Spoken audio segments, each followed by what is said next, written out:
नाजरीन, इस वक्त हम डेरा बार में मौजूद हैं और यहाँ पे जैसे कहा जाता है कि डी खान की करीम मौजूद होती है और पढ़ा लिखा तबका जो है वो यहाँ पे मौजूद होता है और उनके अपने एक ख्यालात होते हैं। तो इसी हवाले से आज हम बात करेंगे कि जो बजट 23-24 पेश किया जा रहा है, इससे अवाम की तवक्कुआत और उम्मीदें क्या हैं। तो इसी हवाले से हम जमात इस्लामी के रहनुमा जो डी खान के हैं, हमारे ज़ाहिद मुहिबुल्लाह खान एडवोकेट साहब, तो उनसे हम मालूम करेंगे कि अवामी तवक्कुआत बजट के हवाले से क्या है। जी सर। बिस्मिल्लाहिर्रहमानिर्रहीम। जी, इस वक्त जो सूरत हाल है मुल्क के अंदर, महंगाई की जो सूरत हाल है और जो मुख्तलिफ़ जो हमारी ज़रूरियात अशिया ज़रूरत है उनकी जो कीमतों की सूरत हाल है इंतहाई मायूस कुन है। और पूरे मुल्क के अंदर इस वक्त एक अज़ियत की कैफियत है और पूरे मुल्क के अंदर ये जो तवक्कुआत हैं इस बजट के हवाले से, मौजूदा गवर्नमेंट के हवाले से, मरकज़ी गवर्नमेंट, और ये जो बजट होता है बुनियादी तौर पर ये आमद और अखराजात का एस्टिमेट होता है जिसके ज़रिए से हुकूमतें जो है आमद का अपना हिसाब लगाती हैं और उसके हिसाब से फिर अखराजात का तखमीना होता है। तो बुनियादी तौर पर ज़रूरत तो ये है कि जो हमारे मुल्क के अंदर लॉ एंड ऑर्डर की जो सूरत हाल है, इंतज़ामिया का जो कंट्रोल है बाज़ारों के अंदर रेट्स के ऊपर, वो भी ज़रूरी है। इस तरह बजट के अंदर लोगों को रिलीफ़ दिया जाना ये इंतहाई ज़रूरी है। वो सब्सिडी की सूरत में हो, वो बिजली और तेल की कीमतों में कमी की सूरत में हो, वो अशिया खुर्दनोश की कीमतों में कमी की सूरत में हो, ये बुनियादी तौर पे लोगों की तवक्कुआत भी हैं, लोगों का मुतालबा भी है। और इस वक्त मैं समझता हूँ कि पाकिस्तान के अंदर जिस तरह के हालात चल रहे हैं और लोग जिस कर्ब और अज़ियत की ज़िंदगी गुजार रहे हैं, जो लोगों के लिए ज़िंदगी गुजारना मुश्किल हो चुका है, तो मैं समझता हूँ कि हुकूमत को चाहिए कि हुकूमत रिलीफ़ दे। और पिछले साल 2 साल के अंदर जिस तरह कीमतों के अंदर इजाफ़ा हुआ है, लोग ये तवक्को करते हैं कि ये इस बजट में उनको रिलीफ़ मिलेगा और ये जो कीमतें, बिजली की कीमत है, पेट्रोल और डीज़ल की कीमत है और बाकी जो चीज़ों की कीमत है, उसमें लोगों को रिलीफ़ दिया जाएगा। लोग इसकी तवक्को करते हैं।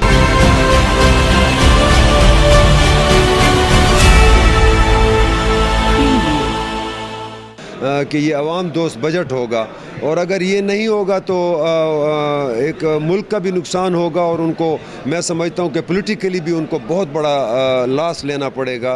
कि अगर आज जिस टाइम से हम गुज़र रहे हैं, अगर वो अवाम दोस्त बजट ना हुआ तो हर एक बंदा जो है ना वो सिर्फ अपनी पार्टी को जो है ना वो ये नहीं कि वो बजट जिस किस्म का भी हो। अगर आपको याद हो, हमारे दोस्त, मुझे पता नहीं कि इस वक्त इस चैनल के हवाले से वो बात करनी चाहिए या नहीं करनी चाहिए, ख़ुद भी एक पॉलिटिकल वर्कर भी रहे एक ज़माने में, तो इन्होंने जहाँ की जो लीडरशिप थी उस वक़्त भी PMLN की गवर्नमेंट थी और वहाँ पे यहाँ के हमारे डी खान के MNA को ये एजाज़ जाता है कि जब अवाम दोस्त बजट नहीं था तो उन्होंने गवर्नमेंट का MNA होते हुए उस वक़्त भी उन्होंने अपनी आवाज़ उठाई थी। और इंशाअल्लाह अगर ऐसा ना हुआ तो इसके लिए हम आवाज़ भी उठाएँगे और अवाम में भी जाएँगे कि अवाम दोस्त बजट नहीं है। इंशाअल्लाह हमें बहुत बड़ी तवक्को है कि वो अवाम दोस्त बजट ही इंशाअल्लाह लाएगी गवर्नमेंट।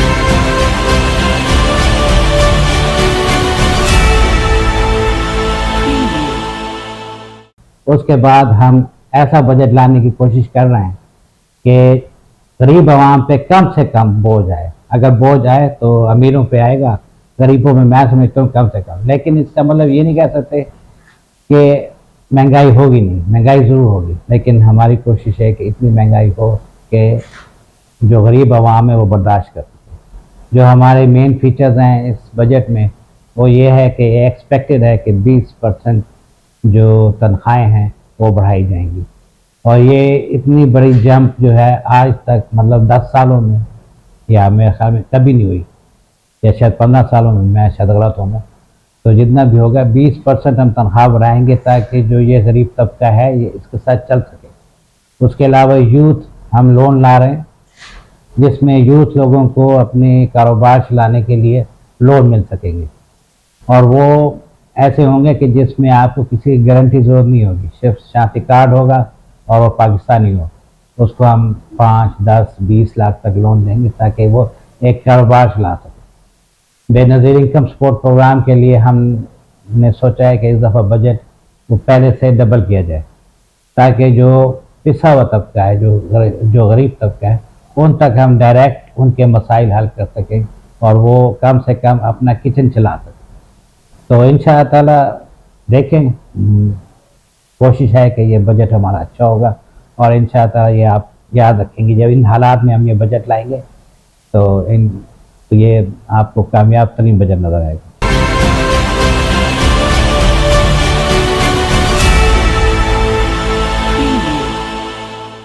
इंतहाई नागुफ्ता बेहालात से आवाम बेचारी गुजर रही है, जिसमें अब इवन सांस लेना मुश्किल हो गया आवाम के लिए। यकीन करें, मैं मतलब कि मैं सिर्फ मेरे अल्फाज नहीं है बल्कि ये 22 करोड़ आवाम के ये अल्फाज हैं कि उनका जीना मुश्किल कर दिया गया है हमारे गलत पॉलिसियों, मतलब गलत इदारों के गलत इक़दाम की वजह से, गलत पॉलिसियों की वजह से।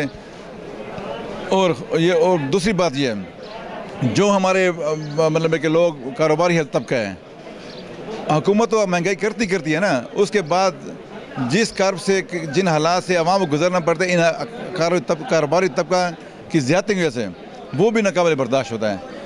एक बजट हुकूमत लाती है, फिर अगला बजट ये अवामी जो कारोबारी तबका है वो अपने घर में बैठ कर बना कर लाते हैं, क्योंकि मंडी में जाएँ आप वहाँ कुछ और रेट मिलेगा, बाज़ार में जा पाते तो जो चीज़ 20 रुपये किलो होती है, मिसाल दे रहा हूँ, वो आपको बाज़ार में 80 रुपये किलो मिलती है। आखिर क्यों?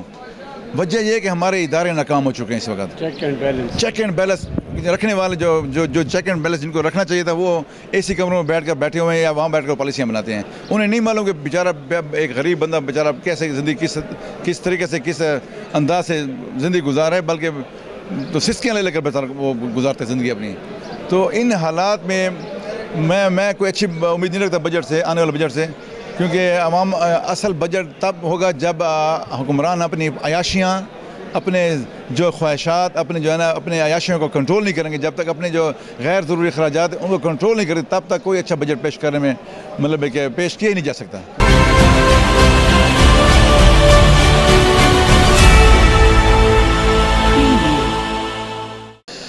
बजट के हवाले से सच्ची बात यह कि जो अवाम उन्नास है, जो आम पाकिस्तानी है, उसके बहुत ज़्यादा तवक्कुआत होते हैं और वो तवक्को रखते हैं कि आने वाला बजट जो है ये गरीबों के लिए इसमें रिलीफ़ होगा, इसमें सहूलत होगी। तो गरीबों के लिए सहूलत उस वक्त हो सकती है जब ये हमारा हुक्मरान तबका, अशराफिया तबका, ये अपने अखराजात कम करे। जब ये अपने अखराजात कम करेगा, लोगों के ऊपर अशियाए खुर्दनोश जो हर घर की ज़रूरत है उन पे टैक्स में कमी आएगी। और अगर हमारे मुल्क का बजट हमारे हुक्मरान IMF की डिक्टेशन के बग़ैर अगर वो पेश करेंगे तो डेफिनेटली वो आवाम दोस्त बजट उसको कहा जा सकता है।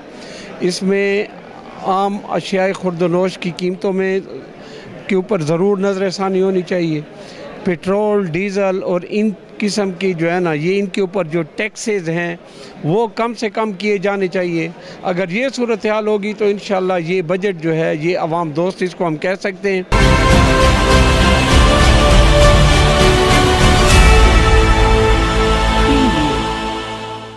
अवामी हलकों में और जो सरकारी मुलाजमीन हैं उनमें ये एक उम्मीद की लहर है कि इंशाल्लाह वो बजट जो है वो अवाम दोस्त बजट होगा और उसमें पेंशनर को भी रिलीफ दिया जाएगा और गवर्नमेंट सर्वेंट जो हैं, जो सरकारी मुलाजमीन हैं, उनको भी रिलीफ देने का जो चांस है वो मुतवक्के है।